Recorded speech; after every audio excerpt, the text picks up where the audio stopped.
Assalamualaikum warahmatullahi wabarakatuh. Selamat pagi teman-teman. Kali ini saya Jawaris Ahmad 63030210175 semester 4 ingin memenuhi tugas mata kuliah statistika membaca materi, yaitu pada pertemuan ke-8 uji hipotesis 2 sampel. Oke, langsung saja ya teman-teman. Kali ini saya akan membacanya. Yang pertama, silakan teman-teman bisa menyimak jenis uji hipotesis 2 sampel. Uji hipotesis 1 sampel merupakan uji mencari kebenaran parameter populasi dari statistik sampel seperti uji rata-rata dan uji proporsi. Uji hipotesis 2 sampel uji untuk membandingkan parameter 2 populasi. Oke. Kemudian uji rata-rata bersifat independen dan sampel besar. Jika standar deviasi populasi diketahui seperti yang tertera di PPT, dan juga ada jika standar deviasi populasi tidak diketahui.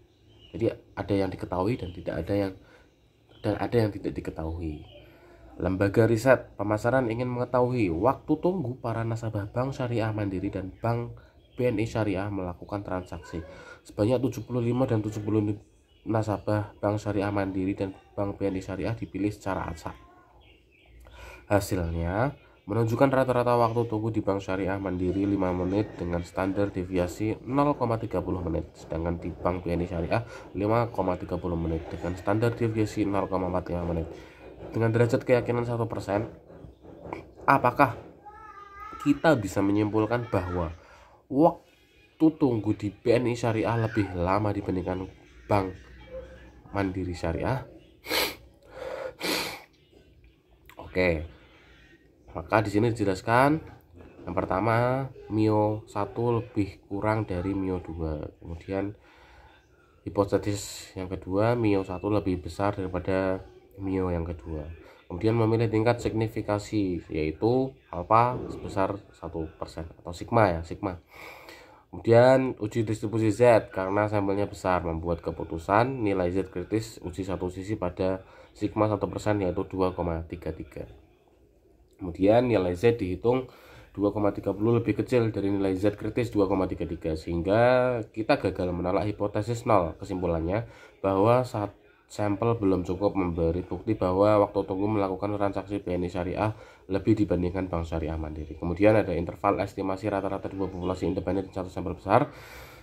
Interval estimasi perbedaan rata-rata dua populasi dengan derajat keyakinan sebagai berikut, ya, bisa disimak. Kemudian dengan derajat keyakinan 99%, tentukan besarnya estimasi interval perbedaan rata-rata waktu tunggu melakukan transaksi di Bank BNI Syariah dan Bank Syariah Mandiri.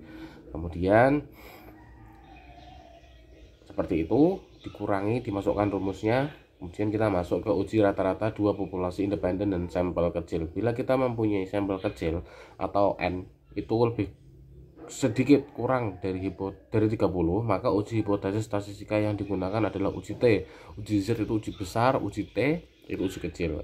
Pokoknya kalau di bawah 30 itu uji kecil, di atas 30 itu uji besar. Oke saja. Kemudian uji hipotesis 2 sampel itu kan kalau kecil kan menggunakan uji T ya. Nah, dengan syarat pertama, populasi harus mengikuti distribusi normal. Dua sampel dari dua populasi yang independen. Ketiga, standar deviasi dua populasi adalah sama. Uji statistika T perbedaan dua standar deviasi gabungan dua sampel yang sama. Rumusnya seperti yang tertera ya. Kemudian seorang dosen mengampu. Statistika mencatat bahwa nilai ujian statistika mahasiswa lebih baik dari mahasiswa. Untuk membuktikan hal ini, diambil nilai ujian akhir 9 mahasiswi dan 10 mahasiswa secara random sebagai berikut. Mahasiswi itu ada yang nilainya 88, 80, 81, 90, 68, 78, 81, 76, 60. Mahasiswa ada 73, 68, 96, 66, 83, 76, 99, 80, 77, 72. Dengan asumsi kedua populasi mengikuti distribusi normal dan mempunyai standar deviasi populasi yang sama.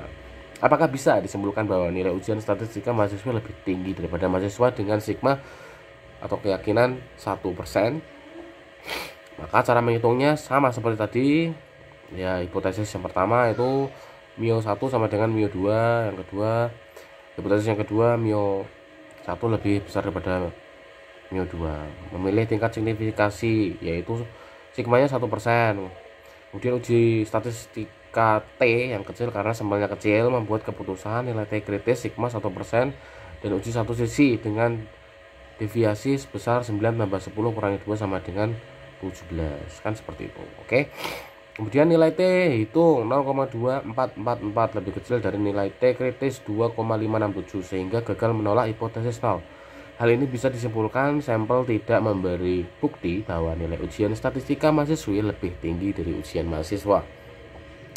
Kemudian nilai uji rata-rata dua populasi independen untuk sampel kecil dengan Excel, yaitu datanya ya, ada mean, varian, observation, pooled varian, hipotesis mean difference, deviasi, statistika dengan uji T. Nah itu. Kemudian interval estimasi rata-rata dua populasi independen untuk sampel kecil. Oke, tentukan besarnya estimasi interval perbedaan rata-rata nilai ujian statistika antara mahasiswi dengan mahasiswa.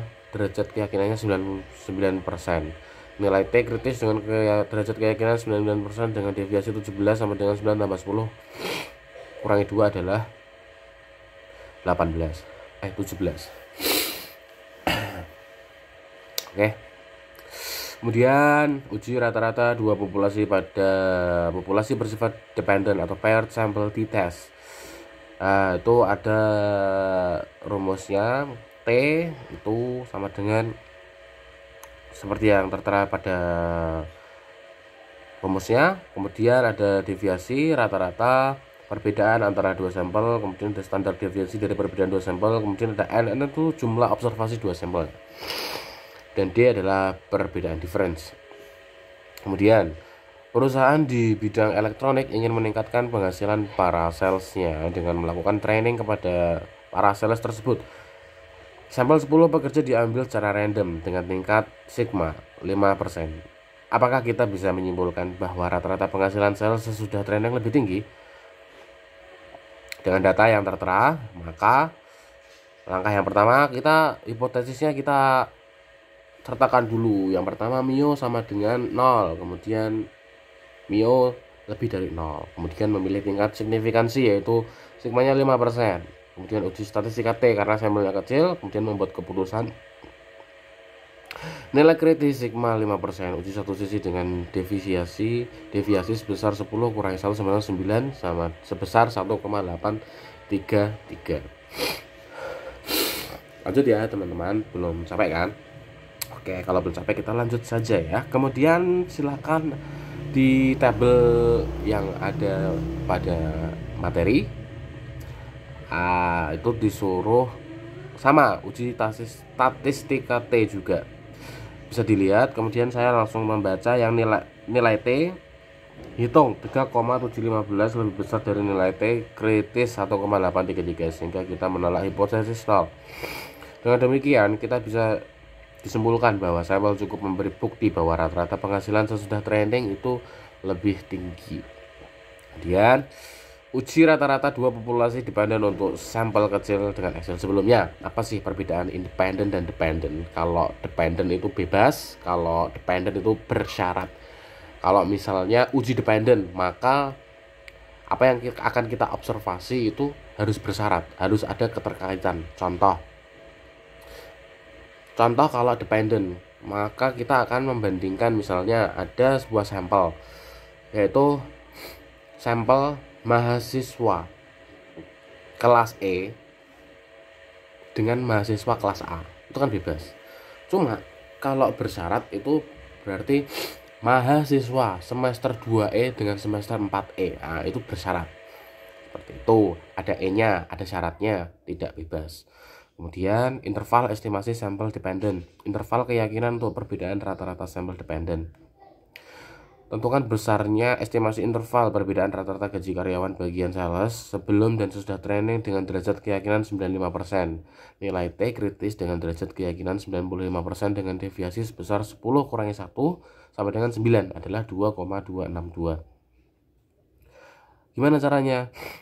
Caranya ya sama seperti rumus yang tertera pada materi dan memasukkan angka-angka yang dipaparkan pada soal. Kemudian training telah meningkatkan gaji karyawan dengan perbedaan antara 0,605 juta rupiah sampai dengan 0,148 juta rupiah. Kemudian ada uji proporsi dua populasi. Uji proporsi dua populasi, contohnya ya langsung kita masuk ke contoh. Perusahaan asuransi syariah atau takaful sedang meneliti masalah penyebab kecelakaan mobil para pemegang polis berdasarkan jenis kelamin. Dari 1.800 sampel pengemudi pria dan wanita masing-masing menunjukkan selama 5 tahun telah terjadi kecelakaan sebanyak 350 dan 200. Pada sigma 5%, apakah bisa disimpulkan bahwa proporsi kecelakaan pengemudi pria lebih besar dari proporsi kecelakaan dari pengemudi wanita? Langsung dimasukkan. Proporsi yang pertama lebih kecil daripada proporsi yang kedua, kemudian proporsi yang pertama lebih besar daripada proporsi yang kedua. Memilih tingkat signifikansi yaitu sigma 5%. Uji statistika Z karena di atas 30. Kemudian nilai Z kritis sigma 5%, uji satu sisi sebesar 1,65, P1 0,35 dan P2 0,25. Nilai Z 2,05 lebih besar dari nilai Z kritis 1,65 sehingga kita menolak hipotesis 0. Kesimpulannya bahwa sampel cukup memberi bukti bahwa proporsi kecelakaan dari pengemudi pria lebih besar dari pengemudi wanita. Na'udzubillahi min dzalik. Kemudian interval estimasi uji proporsi 2 sampel dengan derajat keyakinan 95%, tentukan besarnya estimasi interval perbedaan proporsi kecelakaan antara pengemudi pria dan wanita. Kemudian proporsi kecelakaan pengemudi pria lebih besar dari pengemudi wanita dengan tingkat proporsi antara 0,1421 dan 0,0579. Ini untuk uji proporsi 2 sampel ya. Kalau yang tadi uji proporsi 2 sampel cuma tetap menggunakan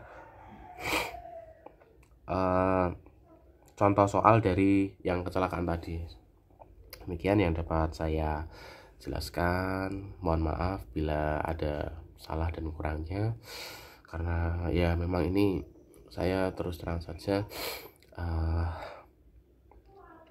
agak sedikit kurang fit seperti itu. Terima kasih sudah menyimak. Assalamualaikum warahmatullahi wabarakatuh.